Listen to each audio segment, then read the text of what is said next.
Welcome everyone to this another educational video. Have you ever wondered when you launch an Linux EC2 instance, how you can connect that Linux EC2 instance through a Windows machine? I, Paramjit Singh, will take you through this entire process of how you can connect a Linux instance from a Windows machine in this demo. Let's quickly switch over to AWS Management Console to launch a new EC2 instance. This is the EC2 dashboard. We will launch a new EC2 instance.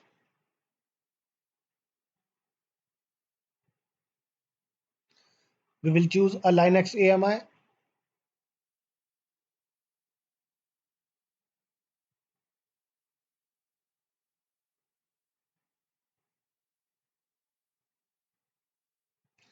We will comply with the free tier policy and we will choose the T2 micro as an instance type. This is the place where we can configure our instance. If you want to get complete information about what these options mean to you, do refer my playlist with an video named as EC2 instance introduction and you will get complete information on all of these input fields. So for this video, we will quickly assign a public IP. We will add storage. We are okay with the default one. We can tagging is optional. Basically tagging is required to group the resources in AWS. We will tag this server. We will assign a security group. This is again the important part. We need to ensure that SSH protocol is open in this security group which we are going to assign to this EC2 instance, because this security group allow the connectivity of this EC2 instance with the IP ranges. I will select a already created security group.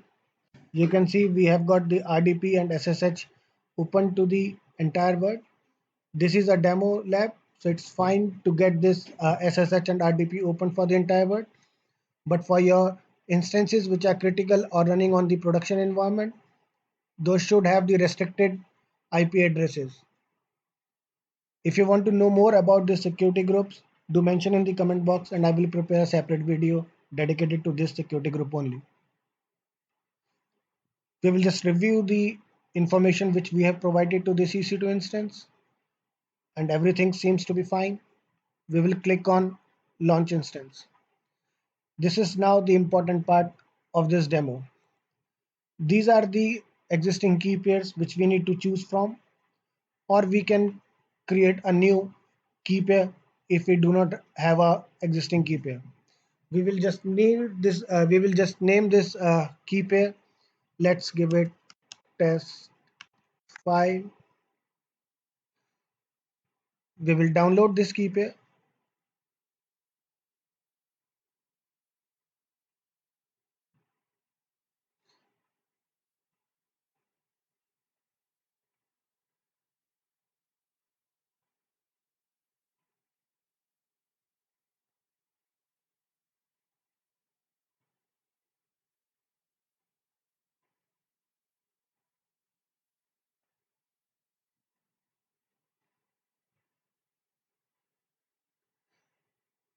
And we will launch the EC2 instance.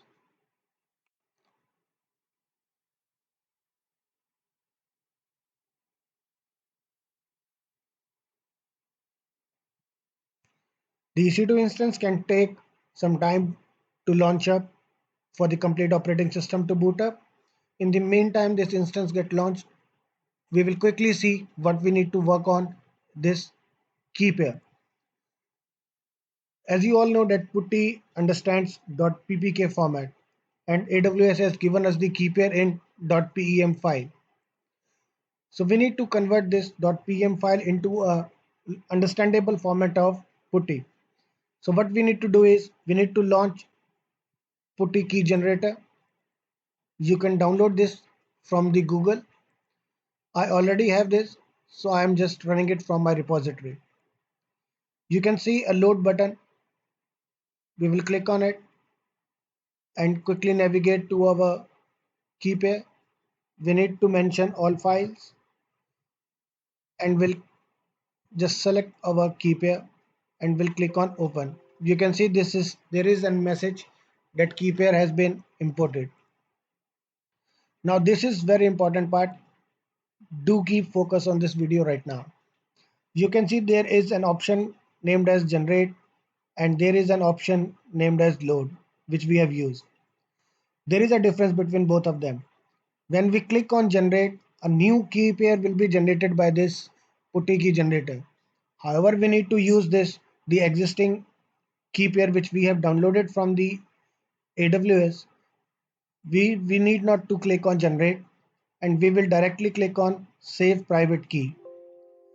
There is an option, a warning, which is stating that are you sure you want to save this key without a passphrase to protect it. This is the place where we need to give a passphrase. Passphrase is an additional security which is very helpful in case somebody has got access to our keys. Then with this passphrase we can still restrict the access. For this demo we are keeping it simple and we are okay with no passphrase. We will go to new key, we will name it test 5 and save it.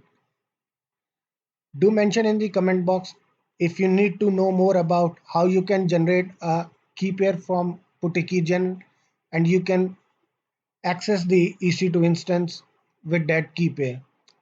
This is the important case when you do not want your keys to be generated by the AWS and you want your own keys to be generated and deployed into the EC2 instance to get control of this. Let's move to this next part of this demo and quickly see how we can connect this EC2 instance. Let us see first the instance is launched or not. Yes, we can see the instance is launched and we can see the status check is 2 by 2. This is also an important part. Whenever we need to connect an EC2 instance, we need to ensure that the status check is 2 by 2. This is important because these are the two status checks which is mentioning here that these are passed. These plays an important role. Do mention in the comment box if you need more information about what this system status check and instance status check means to you. And I will prepare a dedicated video on this too. Let's quickly configure our putty to connect this EC2 instance.